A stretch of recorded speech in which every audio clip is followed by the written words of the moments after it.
halo. Kwizera ni igiti cy'umwimerere, cyera w'imbuto ibitangaza, kigasoromwaho n'uwihanganye, kigafumbirwa n'ibigeragezo. Haleluya. Uwiteka Imana ashimwe. Ngiye kubasuhuza mu izina rya Yesu Kristo. Ndabishimiye, ndabiyegereje, ndabayambiriye. Amahoro y'Uwiteka abane namwe. Ngenda amahoro nk'uko mubibona. Ndashima urema. Nicaye muri studio zanjye ndimo kudoda. Murabibona hano inyuma.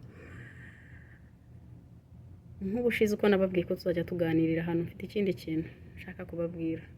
Naje gusanga ari n'inkuru mba mvuga ngo iyi ni inkuru isanzwe, ndabivuga ko nta nkuru njya mvuga itarimo Imana. Nasanze nta kintu njya mvuga kitarimo inspiration yatuma utekereza ku Mana. Nk'abatayeri hari ubwoko bwinshi cyane bw'imyenda, ariko burya buri mwenda ufite icyo ukorwamo. Hari imyenda yaremewe bakorera kuba byakorwamo amarido. Hari imyenda y'amarido, hari iyo dukoramo imisego y'intebe. Ntarajya kudoda imyenda, nabanje kudoda amarido n'imisego y'intebe, n'ubu ngubu ndabikora. Hari imyenda idodwamo amashuka, hari imyenda idodwamo amakuvureri, hari imyenda tudodamo amajaketi, hari imyenda dukuramo amatishati nk'iyi nambaye, hari na matiriyo nk'izi ngizi. Buri mwenda ufite icyo uvamo. Hari umwenda usanga wavamo ibintu nka bibiri, ariko ugasanga ikintu runaka nicyo kiwubereye cyane. Hari urabona nk'ukuntu ubundi ibitenge tubyambara, ariko igitenge wagishyira ku ikuvureri, wagikoramo umusego w'intebe, wagikoramo ishakoshi, wagikoramo iki. So hari imyenda ivamo ibintu byinshi. Hariho n'imyenda ivamo imyenda yo gutahana ubukwe, ibirori. Ugasanga uwo mwenda utawukoramo umwambaro ngo uwambara uri mu rugo n'urugero, cyangwa kubera iki? Kubera ko ubuhenze, ukuntu ubusa, atari umwenda wo gufurafura buri munota ushyira mu mazi. So buri mwenda ugira icyo uvamo.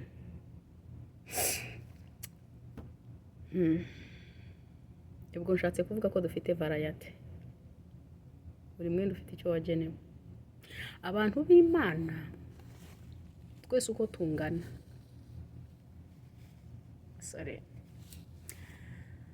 buri muntu Imana ifite icyo yamuremeye gukora.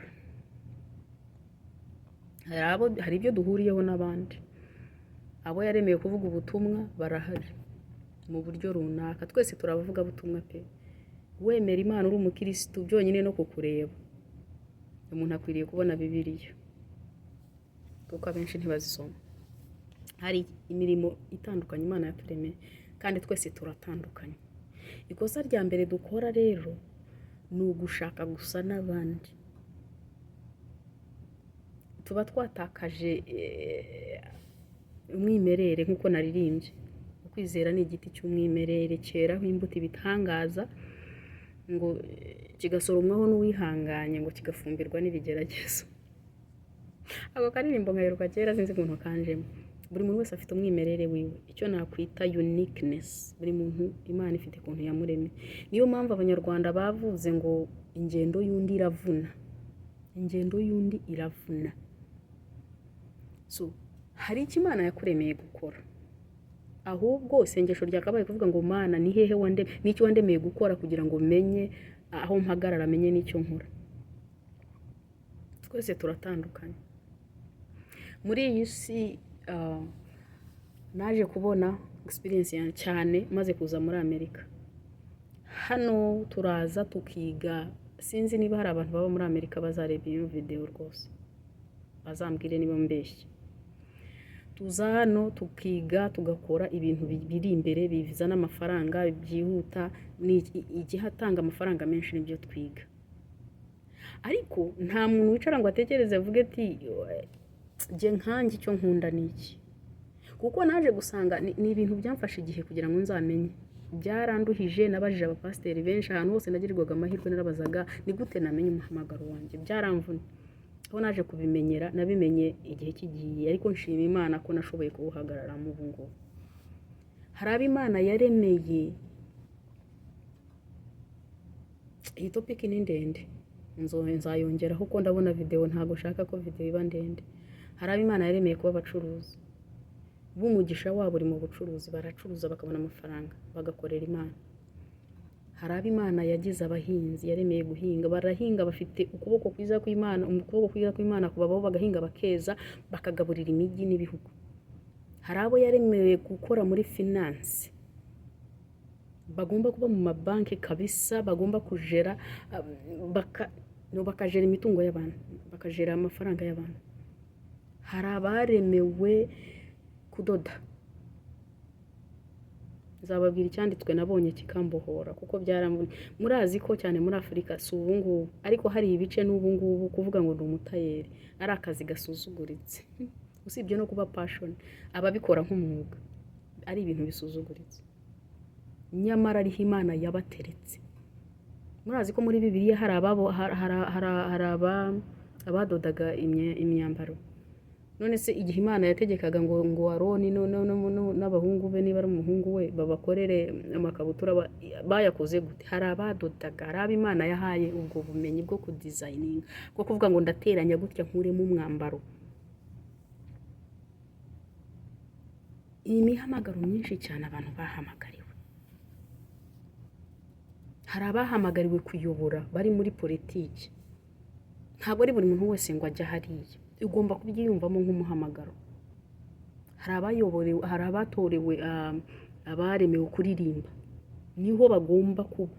Iyo yongeyeho ibindi cyangwa akabivamo akajya mu bindi, byose aba yabyishe. Buri muntu wese nk'uko dutandukanye, nk'uko nababwiye ko buri mwenda ufite icyo uvamo, natwe niko Uwiteka Imana avuga ati mama nziza cyangwa se Mando cyangwa Madrine, sinzi amazina munyita yose n'ayanjye, namuremeye gukora iki? Namuremeye kugira ngo yambike abantu banjye, akore imyenda irimo ubuhanga bwanjye, irimo mwuka wanjye. Imyenda yanjye ndayisengera, ni ukuri Mwuka Wera niwe udoda ino myenda.